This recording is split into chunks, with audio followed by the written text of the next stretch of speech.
السلام عليكم ورحمة الله وبركاته. الحمد لله نحمده ونستعينه ونستغفره ونعوذ بالله من شرور أنفسنا وسيئات أعمالنا، من يهده الله فلا مضل له ومن يضلل فلا هادي له، وأشهد أن لا إله إلا الله وحده لا شريك له، وأشهد أن نبينا محمدا عبده ورسوله. أما بعد، يا أيها الذين آمنوا اتقوا الله حق تقاته ولا تموتن إلا وأنتم مسلمون। আল্লাহ রাব্বুল আলামিনের শুকরিয়া জ্ঞাপন করছি যে মহান রব আমাদের প্রতিপালক আমাদেরকে মসজিদুল হারামের খুতবা সংক্ষিপ্তভাবে আপনাদের সামনে উপস্থাপন করার জন্য তৌফিক প্রদান করেছেন। আলহামদুলিল্লাহ। স্বল্প সময়ের মধ্যে আজকের হারামের খুতবার সারসংক্ষেপ আপনাদের সামনে উপস্থাপন করার জন্য চেষ্টা করব। মা তৌফিক ইল্লা বিল্লাহ। আজ সম্মানিত শেখ আব্দুল্লাহ বিন আওয়াদ আল জুহানি হাফিজাহুল্লাহ তিনি দুনিয়া এবং পরকালীন সফলতার বিষয়ে আলোচনা পেশ করেছেন। স্বাভাবিকভাবেই শেখ ছোট আকারে খুতবা প্রদান করে থাকেন। 10 জানুয়ারি 2025 এবং 10 রজব 1444 হিজরিতে তিনি যে আলোচনা পেশ করেছেন, শুরুতেই সম্মানিত খতিব সাহেব তিনি আমাদেরকে তাকওয়ার জন্য উপদেশ প্রদান করেছেন। সূরা আলে ইমরানের 102 নম্বর আয়াত তিনি উল্লেখ করেন, ইয়া আইয়ুহাল্লাযীনা আমানুত্তাকুল্লাহা হাক্কা তুকাতিহি ওয়া লা তামুতুন্না ইল্লা ওয়া আনতুম মুসলিমুন। হে ঈমানদাররা, তোমরা আল্লাহকে যথাযথভাবে ভয় করো এবং মুসলিম না হয়ে তোমরা মৃত্যুবরণ করো না। অর্থাৎ পরিপূর্ণভাবে আল্লাহ রাব্বুল আলামিনের কাছে, তার বিধানের কাছে আত্মসমর্পণ করতে হবে।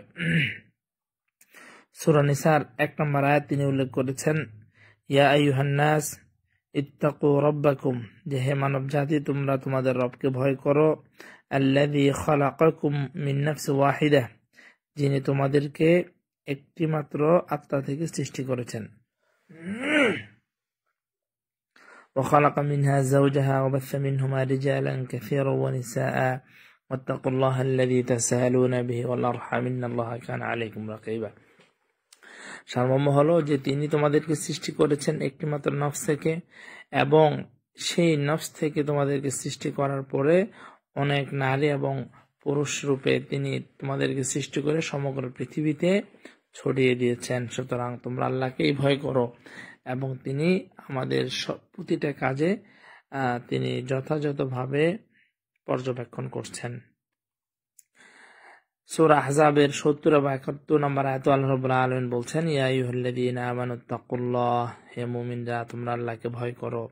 ওয়া কুলু কওলান সাদীদা, তোমরা সত্য কথা বলো, সঠিক কথা বলো, অর্থাৎ ঈমান, লা ইলাহা ইল্লাল্লাহ। ইউসলিহ লাকুম আ'মালাকুম ওয়া ইয়াগফির লাকুম যুনুবাকুম ওয়া মান ইউতি'ইল্লাহা ওয়া রাসূলাহু ফাকাদ ফাযা ফাওজান আযীমা। তিনি তোমাদের আমলকে সুন্দর করে দিবেন, যদি কোনো ভুল থাকে সেটাকে তিনি ক্ষমা করে দিবেন, সঠিক করে দিবেন, আমাদের গুনাহগুলোকে রব্বুল আলামিন ক্ষমা করে দিবেন। আর যারা আল্লাহ এবং তার রাসূলকে অনুসরণ করবে তারাই হবে কেবলমাত্র সফলকাম। ওমান ইউতি'ইল্লাহা ওয়া রাসূলাহু ফাকাদ ফাযা ফাওজান আযীমা। সম্মানিত খতিব সাহেবের আজকের যে খুতবার বিষয় আমরা এখান থেকে নিতে পারি, যদি আমরা দুনিয়া এবং আখিরাতের সফলতা কামনা করি তাহলে আমাদেরকে যে কাজটা করতে হবে সেটা হলো ঈমান আনতে হবে এবং আমলে সালেহ করতে হবে। এই আয়াতে সম্মানিত খতিব সাহেব যে দিকে ইঙ্গিত করেছেন যে ইত্তাকুল্লাহ, প্রথমত হলো আমাদেরকে ঈমান আনতে হবে, আমাদেরকে আল্লাহ রাব্বুল আলামিনের ভয় অর্জন করতে হবে। আর আল্লাহ রাব্বুল আলামিনের ভয় তখনই হবে যখন আপনি আমলে সালেহ করবেন। যদি আমরা আমলে সালেহ না করি তাহলে আল্লাহ রাব্বুল আলামিনের ভয় আসবে না। আল্লাহু আকবার। আল্লাহ, যদি আমরা এটা করতে পারি, তাহলে রব্বুল আলামিন আমাদেরকে ক্ষমা করে দিবেন এবং আল্লাহ রব্বুল আলামিনের ক্ষমার মাধ্যমেই আমরা পরকালীন মহান সফলতা অর্জন করতে পারবো। এরপর সম্মানিত খতিব সাহেব তিনি আমাদেরকে চমৎকার আলোচনা নসিহা পেশ করেছেন। তিনি বলেছেন যে আল্লাহ রব্বুল আলামিনের হিকমা হলো তিনি আমাদেরকে সৃষ্টি করেছেন যেন আমরা তার ইবাদত করি। সুবহানাল্লাহ বিহামদি। রব্বুল আলামিন আমাদেরকে অসংখ্য নিয়ামত দান করেছেন যাতে আমরা তার ইবাদতের মধ্যে লিপ্ত থাকি। রব্বুল আলামিনের পরিচয় সম্পর্কে আমরা জেনে রব্বুল আলামিনের যথাযথভাবে যেন আমরা তার ইবাদত করি। রব্বুল আলামিন আমাদেরকে সৃষ্টি করেছেন, আবার আমাদের জন্য মৃত্যু সৃষ্টি করেছেন যাতে আমরা তার কাছে ফিরে যাই, আর তিনি আমাদেরকে অহেতুক সৃষ্টি করেননি। সময়ত খতিব সাহেব বলছেন ওয়ালাম ইয়াখলুকুম সুদা ওয়া হামালা, অর্থাৎ রব্বুল আলামিন আমাদেরকে অহেতুক সৃষ্টি করেনি, বরং লিয়াবলুয়াকুম আইয়ুকুম আহসানু আমালা। রব্বুল আলামিন আমাদেরকে সৃষ্টি করেছেন আমাদের মধ্যে কে সবচেয়ে বেশি আল্লাহ রব্বুল আলামিনকে খুশি করার জন্য আমরা আমল করে থাকি। সুতরাং মুমিনের যে জীবন, সেই মুমিনের জীবনকে সাজাতে হবে আমলের মাধ্যমে। মুমিনের জীবনের সৌন্দর্যই হলো তার আমল। ওয়াকাদ শারআ লাকুম মিনাদ দীনি মা শারআ লাকুম। এরপর সময় খতিব সাহেব বলছেন যে আল্লাহ রাব্বুল আলামিন আমাদের জন্য তার দ্বীনের বিধান তিনি আমাদেরকে দিয়েছেন, অনেক বিষয় হালাল করেছেন, অনেক বিষয়কে হারাম করেছেন। সুতরাং যেগুলো তিনি নিষেধ করেছেন কাবায়ের থেকে, কবিরা গুনাহ থেকে আমাদেরকে বেঁচে থাকতে হবে, কোরআন অনুধাবন করতে হবে, কোরআন বুঝতে হবে। তিনি বলছেন যে আমাদের সবচেয়ে বড় অর্জন হবে যদি আমরা আল্লাহ রাব্বুল আলামিনের যে ফরজ বিধানগুলো আছে এই বিধানগুলো যদি আমরা যথাযথভাবে আদায় করতে পারি এবং তিনি যা আমাদেরকে নিষেধ করেছেন সেই নিষেধ থেকে যদি আমরা বিরত থাকতে পারি। এবং তিনি বলছেন যে আমাদের কি হলো যে আল্লাহ রাব্বুল আলামিনের আদেশ থেকে আমরা গাফিল হয়ে রয়েছি। তিনি আরো বলেছেন যে আল্লাহ রাব্বুল আলামিন আমাদেরকে সার্বক্ষণিক আমাদের ছোট বড় সকল বিষয় তিনি আমাদেরকে দেখছেন, পর্যবেক্ষণ করছেন। সুতরাং কোনো কাজ আল্লাহ রাব্বুল আলামিনের কাছে গোপন নয় এবং গোপন থাকা সম্ভব নয়। সুবহানাল্লাহ ওয়া বিহামদিহি।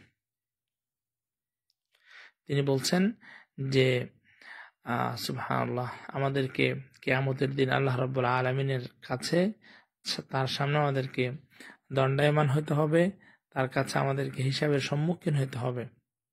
সুতরাং আমরা যারা আল্লাহ রাব্বুল আলামিনের ইবাদার মধ্যে গাফেল, আমরা যেন সতর্ক হয়ে যাই। তিনি বলছেন যে মানুষ সালাত পরিত্যাগ করছে অথচ এর শাস্তি অনেক ভয়াবহ। যাকাতের বিষয়ে উদাসীন হয়ে যাচ্ছে। তারপর তিনি বলছেন যে সিয়ামের মাসে মানুষ সিয়াম পালন না করে সিয়াম ভঙ্গ করে ফেলছে।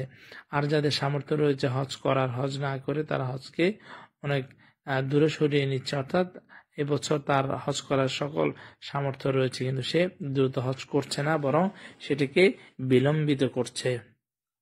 তিনি বলছেন যে অনেক মানুষ তারা হারামের মধ্যে লিপ্ত হচ্ছে, বেহায়াপনায় লিপ্ত হচ্ছে, অশ্লীলতা জেনা ব্যভিচারে লিপ্ত হচ্ছে। আবার অপর দিক থেকে অনেক ব্যক্তি তার অর্থনৈতিকভাবে সুদ, ঘুষ, অবৈধ ইনকামে লিপ্ত হয়ে যাচ্ছে। তিনি বলছেন যে আমরা আল্লাহ রাব্বুল আলামিনের কাছে এসব অন্যায় থেকে রব্বুল আলামিনের কাছে আশ্রয় প্রার্থনা করছি, তিনি যেন আমাদেরকে এসব থেকে মুক্তি দান করেন। অর্থাৎ যদি আমরা এই অন্যায়গুলো থেকে বিরত থাকতে পারি এবং আল্লাহ রাব্বুল আলামিনের আদেশ আমরা মান্য করে তার যে আদেশগুলো রয়েছে, বিশেষ করে ফরজ যে বিধানগুলো রয়েছে সেগুলো যদি আমরা পালন করতে পারি তাহলে অবশ্যই আমরা সফল কাম হব। আল্লাহ রাব্বুল আলামিন আমাদেরকে তৌফিক দান করুন, আল্লাহুম্মা আমিন। এরপর তিনি বলছেন যে আমাদের আখলাকের উন্নত করতে হবে, উন্নত আখলাক আমাদের দরকার রয়েছে। আমাদের মুমিন ভাই একে অপরের সাথে আমরা কিভাবে আমরা আচার আচরণ করব, তাদের সাথে লেনদেন করব। তারপর তিনি বলছেন ওয়াল্লাযীনা ইউযুনাল মুমিনিনা ওয়াল মুমিনাতি বিগাইরি মাকতাসাবু ফাকাদ ইহতামাল বুহতানান মুবিনা। অর্থাৎ যারা মুমিনদেরকে কষ্ট দিবে, মুমিনদেরকে কথার মাধ্যমে, ইবনে আসাইমিন রাহিমাহুল্লাহর ব্যাখ্যা তিনি এখানে উল্লেখ করেছেন যে সূরা আহজাবের এই 58 নম্বর আয়াত আল্লাহ রাব্বুল আলামিন বলছেন যারা মুমিনদেরকে কষ্ট দেবে, মুমিন পুরুষ হোক নারী হোক, কথার মাধ্যমে হোক, কর্মের মাধ্যমে হোক, কথার মাধ্যমে আপনি তাকে হিংসামূলক, বিদ্বেষমূলক, অন্যায়ভাবে আপনি তার বিরুদ্ধে অপপ্রচার চালাচ্ছেন, এগুলো হলো কথার মাধ্যমে। কাজের মাধ্যমেও হতে পারে বিভিন্নভাবে আপনি তার বিরুদ্ধে অবস্থান নিয়েছেন, কিংবা তার জায়গা জমি আপনি দখল করে নিয়েছেন, প্রকৃতপক্ষে একজন মুমিনের যদি তাকে আপনি কষ্ট দেন, তাহলে আপনি মহা অন্যায় অর্জন করলেন। এটা অত্যন্ত বড় গুনাহের কাজ। আল্লাহ রাব্বুল আলামিন যেন আমাদেরকে এ থেকে পরিত্রাণ দান করেন, আল্লাহুম্মা আমিন। এরপর সমাজ খুদী সাহেব বলছেন যে আমরা সবসময় আমাদের যারা পূর্ববর্তী ব্যক্তি রয়েছেন, আমাদের মুমিন ভাইরা রয়েছেন, তাদের জন্য আমরা দোয়া করব।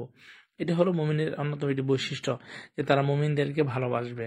রব্বানা ইগফির লানা ওয়া লিইখওয়ানিনা আল্লাযীনা সাবাকুনা বিল ঈমান ওয়া লা তাজআল ফি কুলুবিনা গিল্লান লিল্লাযীনা আমানু রব্বানা ইন্নাকা রাউফুর রহিম। সূরা হাশরের 10 নম্বর আয়াত।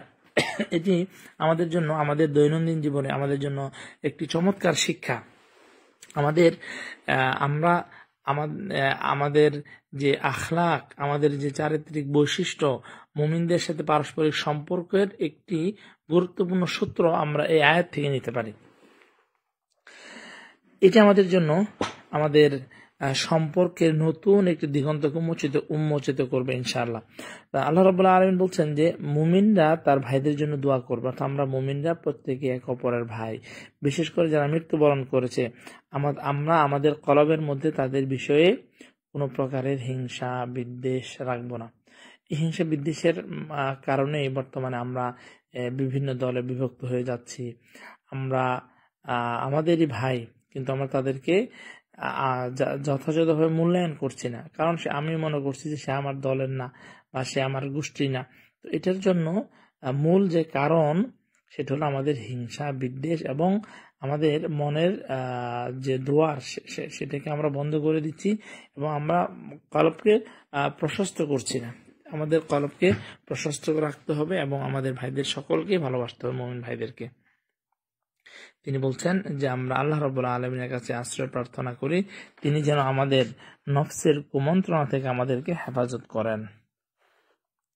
এরপর তিনি বলছেন যে আল্লাহ রাব্বুল আলামিনের কাছে আমরা আরো প্রার্থনা করছি, তিনি যেন আমাদের আমলগুলোকে সংশোধন করে দেন, আমরা যেন অহেতুক কাজে আমাদের সময়গুলোকে ব্যয় না করি। তিনি বলছেন যে আমাদের সময় খুবই কম, আমাদের এই জীবন খুবই স্বল্প একটি জীবন, সুতরাং আমাদেরকে খুবই বিচক্ষণতার সহিত এই সময়কে আমাদের কাজে লাগাতে হবে। আমরা যে কাজ আমাদের উপকার আসবে না সেগুলো আমরা বিরত থাকব। আর তিনি বলছেন যে আমাদের যে হিসাব হবে সেই হিসাবটা খুবই কঠিন হবে, সুতরাং আমাদেরকে তওবা করে আল্লাহ রাব্বুল আলামিনের কাছে ফেরত আসতে হবে। তিনি বলছেন, রাসূলুল্লাহ সাল্লাল্লাহু আলাইহি ওয়াসাল্লাম একটা হাদিস তিনি এখানে উল্লেখ করেছেন যে মুমিনরা তারা একে অপরের প্রতি রহম করবে। তিনি বলছেন যে ইরহামু তারাহামু, তোমরা মুমিনদের সাথে রহমতের আচরণ করো, তোমাদের উপর আল্লাহ রাব্বুল আলামিন রহমত করবে। তোমরা মুমিনদেরকে ক্ষমা করে দাও, তোমাদেরকে আল্লাহ রাব্বুল আলামিন ক্ষমা করে দিবেন। এরপর তিনি বলছেন যে আমাদের মুমিনদের আরো একটি অন্যতম বৈশিষ্ট্য হলো যে তারা যে কথা শুনবে সেই কথা তারা আমল করবে, অর্থাৎ যদি সেটা না করে তাদের জন্য ধ্বংস। যারা কোরআনের কথা শুনবে, হাদিসের কথা শুনবে, সঠিক কথা শোনার পরেও যদি তারা না মানে, সেটা তাদের জন্য ধ্বংসের কারণ হবে। এরপর সমাজ খতিব সাহেব সূরা জুমারের 17 বা 18 নম্বর আয়াত তিনি উল্লেখ করছেন, ফাবাশশির ইবাদি আল্লাযীনা ইসতামিউনাল কওলা ফায়াত্তাবিউনা আহসানা, অর্থাৎ যারা কথা শুনেছে এবং সেই কথার আমল করেছে। সুতরাং কেউ কোরআনের কথা শুনলো, হাদিসের কথা শুনলো, হারাম হালালের কথা শুনলো, কিন্তু সে সেই কথার প্রতি ভ্রুক্ষেপ করলো না, তার দৈনন্দিন জীবনে পালন করার জন্য সে চেষ্টা করলো না, তাহলে সে তার কোনো কাজে আসবে না। তিনি বলছেন ফাউলাইকাল্লাযীনা হাদাহুমুল্লাহ ওয়া উলাইকা হুম উলুল আলবাব, এই সকল ব্যক্তি যারা আল্লাহর কথা শোনার পরে সেই কথা যথাযথ অনুসরণ করলো, আল্লাহ রাব্বুল আলামিন তাদেরকে হেদায়েত প্রদান করলেন, আর তারাই হলো প্রকৃতপক্ষে জ্ঞানী ব্যক্তি। সুতরাং সম্মানিত প্রিয় ভাইয়া বন্ধুগণ, সম্মানিত খতিব সাহেব যে মেসেজ আমাদেরকে দিতে চাচ্ছিলেন সেটা হলো আমাদের দুনিয়া বা আখিরাতের সফলতার জন্য আমাদের ব্যক্তির পরিবর্তন, আমাদের মনের পরিবর্তন, আল্লাহ রাব্বুল আলামিনের বিধিবিধানকে যথাযথভাবে গ্রহণ করা, এগুলো আমাদের জন্য খুবই জরুরি বিষয়। তিনি বলছেন যে হে আল্লাহর বান্দাগণ, ভাই বন্ধুগণ, মুসলিম ভাই বোনেরা, আপনারা যে গাফেল রয়েছেন সেই গাফলাত থেকে একটু সচেতন হন। সঠিক যে মুক্তির পথ, সেই মুক্তির পথকে আপনারা অনুসন্ধান করুন। আল্লাহ রাব্বুল আলামিনের জন্য একটু দণ্ডায়মান হন। তিনি বলছেন যে আমাদের দীর্ঘ সফর, আমাদের মৃত্যুর পর আমরা যখন মৃত্যুবরণ করবো আমাদের দীর্ঘ সফর থাকবে, সেই সফরের জন্য আমাদের প্রস্তুতি নিতে হবে। তিনি সূরা আনফালের ৬৭ নম্বর আয়াত তিনি এখানে উল্লেখ করেছেন, তুরিদুনা আরাদাদ দুনিয়া ওয়াল্লাহু ইউরিদুল আখিরাহ। সুবহানাল্লাহ। যে আমরা শুধু দুনিয়াকে কামনা করি, আমরা চাই দুনিয়াতে আমাদের বৃদ্ধি হোক, আমরা অনেক কিছু দুনিয়াতে অর্জন করি, কিন্তু আল্লাহ রাব্বুল আলামিন চান যে আমার বান্দা আখিরাতে বেশি অর্জন করুন। সুতরাং দুনিয়াকে আমরা যা অর্জন করব সেটা হলো আমাদের দুনিয়া চলার জন্য, এমন না যে আমরা আমাদের দুনিয়ার জন্য যেন আমাদের আখিরাত ধ্বংস হয়ে না যায়। আল্লাহ রাব্বুল আলামিন আমাদেরকে তৌফিক দান করুন। আল্লাহুম্মা আমিন। সম্মানিত প্রিয় ভাই বন্ধুগণ, আজকের খুতবা থেকে আমরা যে মেসেজটুকু নিতে পারি সেটা হলো, আমরা অবশ্যই দুনিয়া আমাদের জন্য স্থায়ী কোনো জায়গা না। আর এই দুনিয়া থেকে আমরা আল্লাহ রাব্বুল আলামিন আমাদেরকে যে জীবন দিয়েছেন, এই দুনিয়াতে থেকে আমরা আমলে সালেহ করব এবং এই দুনিয়ার যে পরিবেশটাকেও আমরা সুন্দর রাখবো। সেটা আমাদের মুসলিম ভাইদেরকে ভালোবাসার মাধ্যমে, আমাদের সুন্দর আখলাকের মাধ্যমে এবং আমাদের এর মাধ্যমে আমরা দুনিয়াতে আমলে সালেহ করব, ঈমান আনবো, যাবতীয় অন্যায় থেকে বেঁচে থাকবো, আল্লাহ রাব্বুল আলামিনের নির্দেশ পালন করব, হারাম থেকে বেঁচে থেকে আমরা আমাদের যে পরকালীন যে সফলতা, মহান সফলতা, জাহান্নাম থেকে মুক্তি এবং জান্নাত অর্জন, সেই দিকে আমরা এগিয়ে যাব। আল্লাহ রাব্বুল আলামিন আমাদেরকে তৌফিক দান করুন। আল্লাহুম্মা আমিন। ওয়া সাল্লাল্লাহু আলা নাবিয়িনা মুহাম্মদ ওয়া আলা আলিহি ওয়া আসহাবিহি আজমাইন।